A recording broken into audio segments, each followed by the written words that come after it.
Les amis, bonjour à tous, j'espère que vous allez bien et que tout se passe pour le mieux pour vous. La magie du football rayonne. Le football, dans sa profondeur, dans son humanité, dans ce qu'on aime. Je vous parle pas du football dans le business. Je vous parle du football qui nous enseigne quelque chose. Et le match du Portugal, enfin plutôt France-Portugal hier, un match qui se solde sur un 0-0, rien de grandiose, même si ça a fait plaisir de voir beaucoup de grands joueurs sur le terrain. Mais il y a un moment qui va rester dans ma tête. C'est ce moment de Kylian Mbappé et de Cristiano Ronaldo. Ce petit moment, c'est une leçon de vie. Je vous jure, c'est incroyable. Alors vous allez dire, il en fait trop, c'est que du football et tout. Non, je vous parle, vous savez, dans tous les domaines de la vie, vous pouvez prendre des choses, quelque chose de beau, de magnifique. Je pense que j'ai pas été le seul à trouver ça beau et magnifique.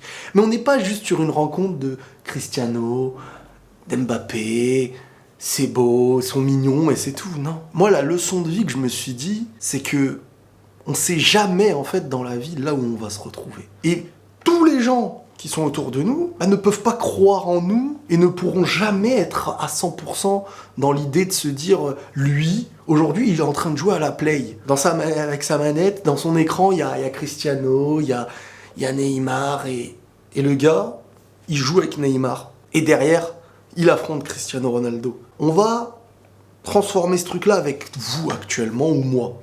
Truc tout bête. Moi-même, là, rien que de parler en vidéo avec vous, c'est un truc, jamais de ma vie, j'aurais pensé qu'autant de gens pourraient s'intéresser à ce que je dis, tout simplement. Et qui aurait pu croire, même autour de moi, ou autour de vous aujourd'hui, que demain vous serez quelqu'un, peu importe le domaine, pas besoin d'être reconnu pour faire de grandes choses dans la vie, mais de s'épanouir dans ce que vous aimez. Qui autour de vous aujourd'hui peut vous dire que vous allez faire quelque chose de grandiose?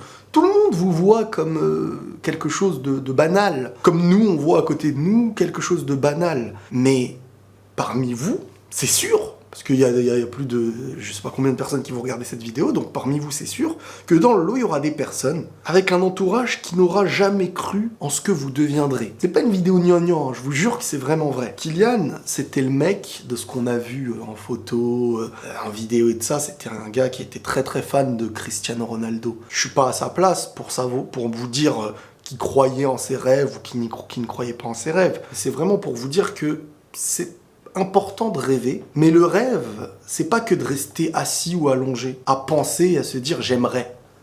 C'est parfois se lever, se dire que j'aimerais me trouver là, et je vais me donner les moyens de me trouver là. Même si à mes yeux ça a l'air d'être un rêve aujourd'hui, à partir du moment où je peux, parce qu'il faut une capacité pour arriver à certains endroits, tu peux pas te dire je veux être le plus grand des cuisiniers sans jamais apprendre à faire cuire un œuf. Tu pourras jamais te dire je veux être un très grand footballeur sans t'entraîner, sans avoir du ballon, sans essayer de montrer de quoi t'es capable. Et ça, un truc tout bête. Parce que vous êtes beaucoup à penser, et on a tous un peu pensé ça, qu'il faut être le plus technique du monde, qu'il faut montrer qu'on marque le plus de buts là où on joue, qu'il faut être admiré par tous ceux qui nous entourent pour réussir derrière. Mais on a des exemples de certains joueurs de foot qui viendront vous dire, vous savez, moi, à 15-16 ans, j'étais pas le meilleur de là où j'étais. Personne n'aurait misé une pièce sur ma tronche. Il y a même des recruteurs qui m'ont pas recruté. C'est pour ça qu'aujourd'hui, je vous dis aussi très souvent que les petites pépites du début, c'est très dur qu'elles restent les pépites jusqu'à la fin. Et parfois, le silence du début fait naître un joueur comme ça qui deviendra grand. Et puis réussir dans le foot, comme dans un autre domaine, c'est chacun dans son domaine. T'as des grands défenseurs qui ne te font même pas un geste technique balle au pied, et t'as des mecs qui ne sont même pas pros et qui savent faire des choses que des pros ne savent pas faire. Parce que le football, c'est pas aussi que de savoir jongler, c'est pas que de faire des gestes freestyle, c'est être intelligent sur un terrain, c'est savoir encaisser des moments durs, des reproches, c'est savoir réagir dans un collectif, savoir reculer quand il faut, savoir avancer quand il faut, c'est savoir accepter et comprendre une tactique. Faut pas être bébête, faire 10 fois la même erreur. C'est un manque d'intelligence au niveau du football. Il n'y a pas que le talent, en fait. Parce que le talent, il englobe beaucoup de choses. Et ça, c'est un truc que les jeunes footballeurs, parfois, oublient parce qu'ils ont un regard sur ce qui brille à la télé, Neymar, Kylian, les Haaland, João Félix, Messi, Cristiano. Mais ils oublient que ça, c'est du 2% de footballeurs dans le monde entier. Et que tous ces joueurs-là sans aucune exception, c'est des joueurs de foot intelligents. Des mecs qui ont su se remettre en question. Des mecs qui ont su endurer des grosses défaites ou des grosses reproches pour arriver très très haut dans un domaine.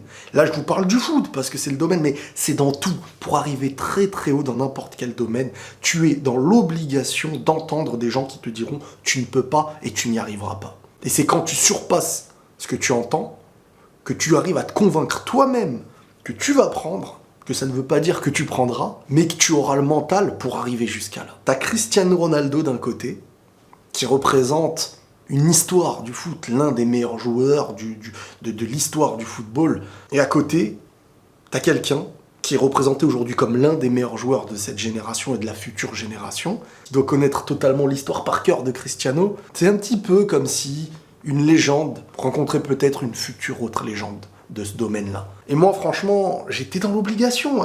C'était soit je vous parle du match, j'avais pas énormément de choses à dire, à part vanter un Portugal que je trouve super intéressant, une équipe de France qui joue un football tactique, qui se veut être un style assez défensif, pas des plus beaux footballs, mais avec une équipe extraordinaire de très très grands joueurs de foot, d'équipe de France et un Portugal qui est rempli de talent avec un collectif immense. J'aime beaucoup cette équipe-là et ça annonce un Euro magnifique, à ne pas sous-estimer. Quand je vois Pep, ou je sais pas comment on l'appelle, comme vous voulez. 37 ans, je crois, le mec. On est à une époque où je vous ai dit que l'âge n'a plus une grande importance et que les retraites des grands joueurs, elles vont se faire de plus en plus tard. Maintenant, il y a un entretien qui est fait, il y a un entretien physique qui existe, qui ne se faisait pas avant. Il y a un mental et la manière de jouer au football qui n'est pas la même. Un Pépé aujourd'hui, il a sa place pour moi dans presque tous les grands clubs du monde. Je vous parle qu'en termes de niveau, pas en termes de il coûte cher, donc on va pas le prendre longtemps, ceci, cela. En termes de niveau là, il a le niveau pour jouer dans les plus grands clubs du monde aujourd'hui. Donc voilà, au-delà de ça, et de ce match dont j'aurais pas pu parler d'un million de tactiques ou de techniques, voilà, j'étais content de voir une confrontation entre deux grosses équipes avec, voilà, c'est des grands joueurs sur le terrain, mais je me suis arrêté sur ce moment qui est beau, qui est beau dans la beauté du football et voilà, j'avais envie de vous dire ça, je vous l'ai dit. Vous prenez ce que vous avez à prendre, vous ne prenez pas si vous n'avez pas envie de prendre. Mais j'espère que ces petits mots vous auront été utiles et vous auront encouragé si vous avez des projets sportifs ou peu importe le domaine. Il n'y a pas que le foot dans la vie. Réussir sa vie, ça passe au-delà du monde professionnel, réussir sa vie. Mais il est important de croire en ce qu'on a envie de faire, de se donner les moyens de faire et de se dire, avant qu'on nous dise, je sais qu'on ne va pas croire en moi au départ. C'est normal. Tu peux même pas leur en vouloir. Est-ce que toi, tu penses qu'à côté de toi, aujourd'hui, il y a des gens qui deviendront des monuments? Tu sais pas. Donc, pas besoin d'en vouloir aux gens. Donc voilà les amis, petite vidéo cool. Prenez tous soin de vous. Et la paix sur vous.